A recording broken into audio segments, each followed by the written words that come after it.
আসসালামু আলাইকুম ওয়া রাহমাতুল্লাহি ওয়া বারাকাতুহু। আলহামদুলিল্লাহি ওয়াহদা ওয়াসসালাতু ওয়াসসালামু আলা মান লা নাবিয়্যা বা'দা। আম্মা বা'দ, ফাউযু বিল্লাহি মিনাশ শাইতানির রাজীম। বিসমিল্লাহির রাহমানির রাহিম। ওয়া মা উমিরু ইল্লা লিয়া'বুদুল্লাহ মুখলিসিনা লাহুদ-দ্বীন। ওয়া ক্বালা রাসূলুল্লাহি সাল্লাল্লাহু আলাইহি ওয়াসাল্লাম আখলিস দীনাকা ইয়াকফিকাল আমরুল কলিল। আও কামা ক্বালা নবী আলাইহিস সালাতু ওয়াস সালাম। আশুলিয়া থানা উলামা মাশায়েখ ঐক্য পরিষদের কার্যনির্বাহী কমিটি গঠনে উপস্থিত হযরত উলামায়ে কেরাম, আজকে আমরা এই মজলিসে যা হাজির হয়েছি, আমি আমার ব্যক্তিগত আবেগ প্রকাশ করতে যে আজকে আমার এত খুশি লাগতেছে যে আজকে মনে হয় যেন সর্বোচ্চ একটা আনন্দের দিন। আপনাদের কাছে কি আনন্দ মনে হয় না? আমাদের আশুলিয়া থানাতে যে হযরত উলামায়ে কেরামগণ আছেন, মসজিদ মাদ্রাসা বিভিন্ন দ্বীনি খেদমতে নিয়োজিত আছেন এবং অনেক দক্ষ অভিজ্ঞ যোগ্য মুখলেস হযরত উলামায়ে কেরাম আছেন, কিন্তু দেখা যায় আমাদের মাঝে ওইরকম পরিচয় পরিচিতি নাই। কিন্তু আজকে আমাদের একটা ডাকে এবং একটি দিনের খেদমতকে সামনে রেখে যে আমরা হাজির হয়েছি, এই জন্য আমরা বা আল্লাহ তাআলা আমাদেরকে তৌফিক দিয়েছেন, এই জন্য আমরা সকলে শুকরিয়া আদান করি আলহামদুলিল্লাহ। আমরা একই ছাদের নিচে সমবেত হয়েছি। আমরা আল্লাহ তাআলার কাছে দোয়া করব, আল্লাহ তাআলা যেন আমাদেরকে সম্মিলিতভাবে ইজতিমায়ের সাথে ইত্তেফাকের সাথে আমরা সকলেই যেন দ্বীনি কাজ লিওয়াজহিল্লাহ ইখলাসের সাথে করতে পারি। সর্বদাই এই দোয়ায় আমরা আল্লাহ তাআলার কাছে কামনা করব।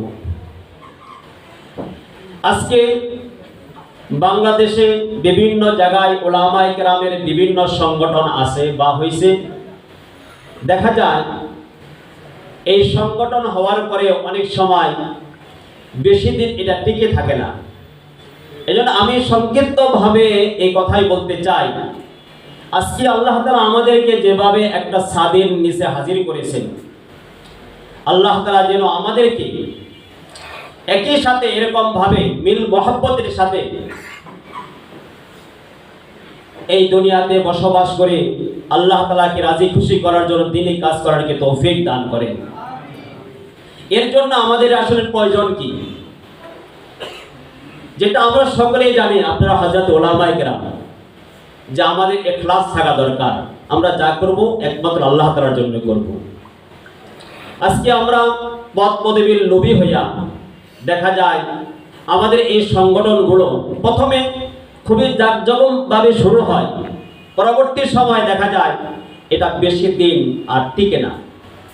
এজন্য আমি নিজেকে বলছি, আপনারা দোয়া করবেন আল্লাহ তাআলা যেন এই সংগঠনের সাথে লিওয়াজহিল্লাহ ইখলাসের সাথে কাজ করাকে আমাকে তৌফিক দান করেন। আমি যেন পদের কোনো লোভী না হই। দেখবেন যারা আসলে পদের লোভী, এদের দ্বারা কোনো কাজ হয় না। এজন্য আজকে আমাদের যে পদগুলো আছে, আমি মনে করি এটা হয়েছে একটা কাজের তরতিব ঠিক রাখার জন্য, কিন্তু আমরা সকলেই কি জিম্মাদার? আমরা সকলেই জিম্মাদার। আলা কুল্লুকুম রাঈন, আমরা সকলেই জিম্মাদার।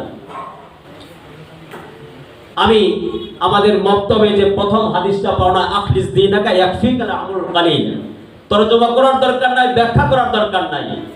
আমরা ইখলাসের ওয়াজ অনেক জানি, যে হযরত উলামায়ে কেরামের কাছে এটাই শুধু দরখাস্ত যে আজকে আশুলিয়া থানা উলামা মাশায়েখ ঐক্য পরিষদ গঠন হয়েছে বা গঠন হইতেছে।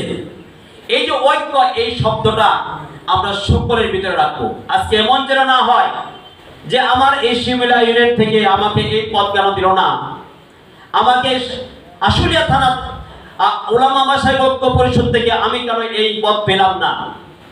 ভাইও, এই জন্য আমরা সকলেই পদের পিছনে না পড়ে আমরা সকলে দিনের পিছনে আল্লাহ তাআলাকে রাজি খুশি করার জন্য কাজ করব। সবাই আমরা সকলে নিয়ত করি আজকে এখান থেকে যে ফয়সালা হয় এবং এখানে যে পদগুলো হবে এটা শুধু কাজের তরতিবের জন্য, কিন্তু আমরা সকলে জিম্মাদার। আল্লাহ তাআলা আমাদের সকলকে ইখলাসের সাথে এই উলামায়ে মাশায়েখ ঐক্য পরিষদের মধ্যে সদস্য হয়ে বা এর মধ্যে থেকে ইত্তেফাকের সাথে আল্লাহ তাআলা আমাদের সকলকে কাজ করার তৌফিক দান করেন। ওয়া আখিরু দাওয়ানা